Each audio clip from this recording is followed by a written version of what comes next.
வணக்கம். இன்றைக்கி நம்ம இந்த வீடியோ காணொளியில் பார்க்க போகிறது சண்டால சப்தமி என்கிற ஒரு பழங்கால வழிமுறை.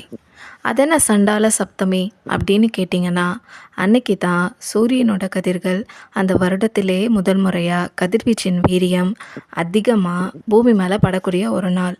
இதை நாம் செய்து தான் ஆகணுமா அப்படின்னு கேட்டிங்கன்னா, அதாவது இந்த சண்டால சப்தமியை நீங்கள் ஃபாலோ பண்ணி ஆகணும் அப்படின்னு கேட்டிங்கன்னா அது கிடையாது. அது அவங்கவுங்களோட பர்சனல் விஷயம். இதை உங்களுக்கு விருப்பம் இல்லைன்னா நீங்கள் செய்ய தேவையில்லை. ஆனால் இதை பற்றி தெரிஞ்சுக்கிறது நல்லது.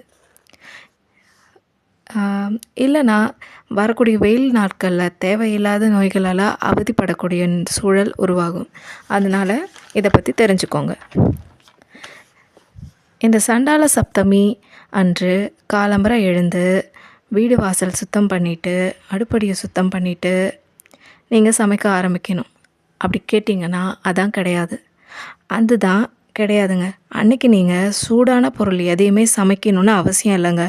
முந்தின நாள் இரவே பழைய கஞ்சியோ அல்லது கூழோ செஞ்சு வச்சுக்கிட்டு அடுத்த நாள் நீங்கள், அதாவது அந்த சண்டால சப்தமி அன்னைக்கு நீங்கள் உணவாக எடுத்துக்கலாம்.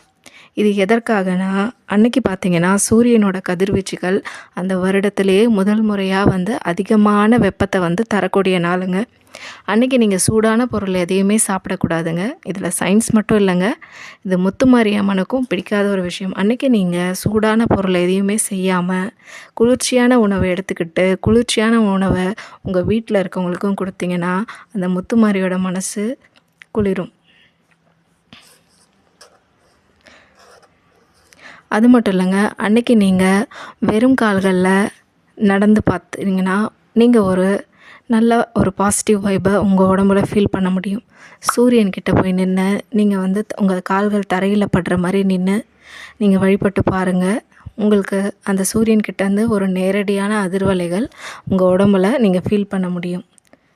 அது மட்டும் இல்லைங்க, உங்களுக்கு பிடிச்சமான கடவுள் மனசில் நினச்சிக்கிட்டோ அல்லது அந்த தெய்வத்துடைய கோயில் அருகாமையில் இருந்ததுனாலோ நீங்கள் நேரடியாக சென்று அவங்களுக்கு என்ன பூ பிடிக்குமோ அதை அவங்களுக்கு நீங்கள் சாத்தி வழிபடலாம். அந்த தெய்வத்துக்கு அந்த பூ கொடுக்கணும்னு அவசியம் இல்லை. அந்த தெய்வத்தோட கோயிலில் ஏதோ ஒரு மூலையில் அந்த பூவை நீங்கள் வச்சுட்டு வந்தால் கூட நீங்கள் அதற்கான பலனை அனுபவிக்க முடியும். அந்தளவுக்கு இந்த நாளுக்கு அவ்வளோ சக்தி இருக்குங்க. மனசார நீங்கள் முத்துமாரியம்மனையோ இல்லை உங்களுக்கு பிடிச்ச ஏதாவது ஒரு தெய்வத்தை நினச்சிக்கிட்டு நான் சொன்ன இந்த ரூல்ஸை ஃபாலோ பண்ணி பாருங்கள். இது இந்த வருஷம் மட்டும் இல்லைங்க, வருஷம் இது மாதிரி வரும். எல்லா வருஷமும் நீங்கள் இதை கடைப்பிடிச்சிங்கன்னா உங்கள் வீட்டில் இருக்கவங்களுக்கும் உங்கள் வீட்டு குழந்தைங்களும் ஆரோக்கியமாக இருப்பாங்க. வீட்டுகளில் அதாவது சூடால் வரக்கூடிய அம்மை போன்ற நோய் எதுவும் நம்ம குழந்தைங்களையோ இல்லை நம்மளையோ நம்ம வீட்டு பெரியவங்களையோ தாக்காமல் இருக்குங்க. அதுக்காக தாங்க இது சயின்ஸ் கலந்த ஒரு நாலேஜுங்க. இது தெரிஞ்சு வச்சுக்கிறது ரொம்ப நல்லது.